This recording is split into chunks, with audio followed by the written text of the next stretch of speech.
नमस्कार दोस्तों, स्वागत है आपका हमारे चैनल पर। आज की ये खबर ईपीएस के पेंशनधारक है उन सभी के लिए, क्योंकि आज हम बात करेंगे ईपीएस पेंशन बढ़ोतरी की सबसे खास और बड़ी खबर पर। क्या सच में मिलने जा रही है ईपीएस के पेंशनधारकों को 7,500 की पेंशन, साथ में डीए और मेडिकल? तो यहाँ पर आपके लिए अपडेट ये आ रही कि श्रम मंत्रालय की बैठक में पेंशन से जुड़ा बड़ा फैसला बताया जा रहा है। और क्या अब आपको पेंशन में बढ़ोतरी मिलेगी? और एनएससी यानी कि ईपीएस पेंशन को लेकर राष्ट्रीय संघर्ष समिति की ओर से भी पेंशन को लेकर एक बार फिर से नया जवाब आया, उसके बारे में बात करेंगे।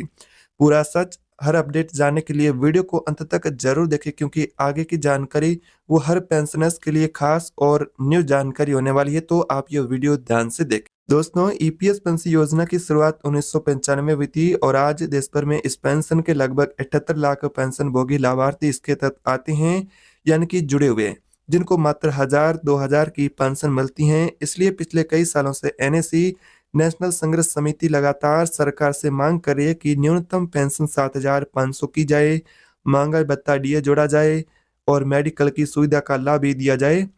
हाल ही में एनएससी के प्रतिनिधि मंडल ने श्रम मंत्री मनसुख मांडविया से मुलाकात की। जी हाँ, पेंशनधारकों, आपने बिल्कुल ही सही सुना है। बैठक में एनएससी अध्यक्ष कमांडर अशोक रावत ने पेंशनर्स की कठिन परिस्थितियों और पुराने आश्वासनों की याद दिलाई। मंत्री ने साफ कहा कि सरकार ईपीएस 95 पेंशनर्स की प्रमुख पेंशन की बढ़ोतरी को लेकर मांगे उन पर गहन विचार कर रही है। जल्दी कोई ठोस समाधान की दिशा में सरकार का अगला कदम उठाया जाएगा। मीडिया रिपोर्ट के अनुसार श्रम मंत्रालय ने अब 7,500 की पेंशन और डीए के प्रस्ताव पर विस्तृत रिपोर्ट वित्त मंत्रालय को भेज दी है। साथ ही ये जानकारी आ रही है कि पेंशन धारक है उन सभी का वेतन लिमिट, जो कि वर्तमान में पेंशन गणना का लिमिट है 15,000 2014 से लागू, लेकिन अब इसमें बड़ा बदलाव देखने को मिल सकता है।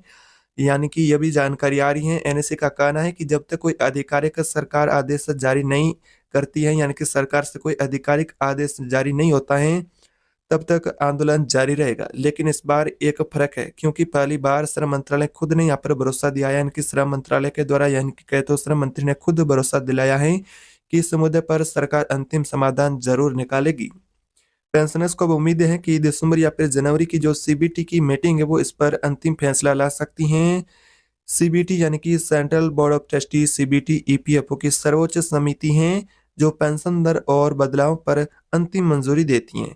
सूत्रों के मुताबिक अगली सीबीटी की बैठक में जो पेंशन धारक है उनकी प्रमुख मांगे हैं, पेंशनर्स की उन मांगों को लेकर विस्तृत चर्चा के बाद मंजूरी मिलने की उम्मीद पूरी बताई जा रही है। यानी कि श्रम मंत्रालय के द्वारा अगर आश्वासन मिला है तो पेंशन धारकों को उम्मीद है कि एक बार फिर से पेंशनर्स की पेंशन में बढ़ोतरी हो सकती है। इस सिस्टम है, जो कि नया सिस्टम सीबीपीएस, जिसके जरिए भी पेंशन धारकों को समय पर पेंशन मिलेगी। डिजिटल माध्यम से पेंशन का भुगतान सुनिश्चित किया जाएगा। अब बात करते हैं, अगर सरकार ने यह मॉडल लागू कर दिया तो फायदा कितना होगा और किन को होगा। मान लीजिए आपका बेसिक पेंशन गणना के लिए वर्तमान में 15,000 है और ईपीएस में बात करें तो 8.33% के हिसाब से 1,250 हर महीने जमा होते हैं। ऐसे में जब सरकार न्यूनतम पेंशन 7,500 तय करेगी ऐसे में जब सरकार न्यूनतम पेंशन 7,500 तय करेगी तो यह राशि पुराने पेंशनर्स के लिए जो पेंशन 1,000-2,000 से गुजारा करते हैं, उनकी पेंशन में 3 से 6 गुना तक की बढ़ोतरी देखने को मिल सकती है। साथ ही अगर डीए जोड़ा गया तो पेंशन की राशि लगभग कहे तो 8,500 से 9,500 तक भी पहुंच सकती हैं और पेंशनर्स को मिल सकती हैं। तो ये पेंशनर्स के लिए और भी बड़ी खुशखबरी बड़ी बात होगी। यानी कि ये पेंशनर्स के लिए और भी खुशखबरी बड़ी बात होगी अगर यहाँ पर ये पेंशन की मांग मंजूर होती हैं। 3 से 6 गुना तक पेंशन बढ़ सकती हैं अगर आपका पेंशन लिमिट है वो बढ़ता है, यानी कि पेंशन गणना का लिमिट वर्तमान में जो 15,000 है, जिसे बढ़ा करके 25,000 करने से जुड़ी भी जानकारी आ रही है कि इस लिमिट को लेकर भी चर्चाओं का दौर एक बार फिर से जारी है। ऐसे में अगर वेतन आपका जो गणना का लिमिट है 2014 से लागू, उसमें इजाफा होता है तो भी आपको पेंशन अधिक मिलेगी। लेकिन यहाँ पर जो कर्मचारी विरोध कर सकते हैं, जिनकी इनैड सैलरी में यहाँ पर थोड़ी कमी देखने को मिलेगी, लेकिन आपके भविष्य के लिए खास कहे तो अच्छा ही होगा। ऐसे में बात करें तो पेंशन धारकों के लिए बहुत अच्छी खुशखबरी होगी। एनएससी ने भी ये मांग रखी है कि पेंशनभोगी और उसके जीवन साथी दोनों को ईएसआईसी या फिर सीजीएचएस जैसी मुफ्त मेडिकल सुविधाएं दी जाए। श्रम मंत्रालय इस पर विचार कर रहा है कि ईपीएफओ के तहत एक विशेष हेल्थ स्कीम चलाई जाए जिससे हर पेंशनर्स को बेसिक स्वास्थ्य सुविधाएं मिल सके।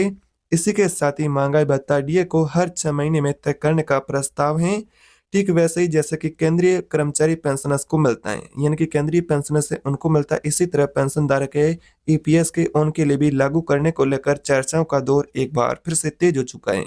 सबसे अहम भूमिका है वित्त मंत्रालय की, क्योंकि इसमें पेंशन बढ़ोतरी का सीधा यहाँ पर आपके लिए फैसला बनेगा। इसलिए वित्त मंत्रालय ने ईपीएफओ से सभी राज्यों की डेटा और पेंशन खातों की स्थिति की रिपोर्ट भी मांगी है। रिपोर्ट मिलने के बाद इसे यहाँ पर पेंशन को लेकर गहन विचार किए जाने के बाद कैबिनेट में भी इसे मंजूरी दी जा सकती है।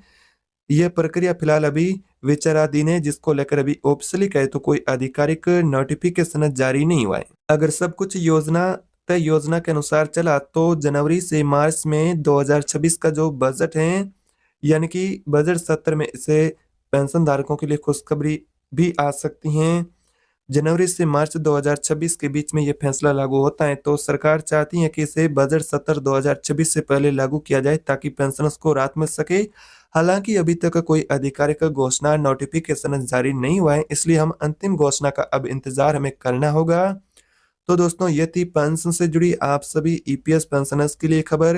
यह खबर उन सभी पेंशनर्स के लिए उम्मीद का नया अध्याय है जो कि सालों से अपने हक की लड़ाई लड़ रहे थे।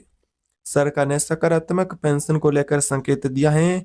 एनईसी के यानी कि सतत प्रयास और इस बार पेंशन बढ़ोतरी की राह और मजबूत बन रही है और पेंशनर्स की मांगे और मजबूत हो रही हैं।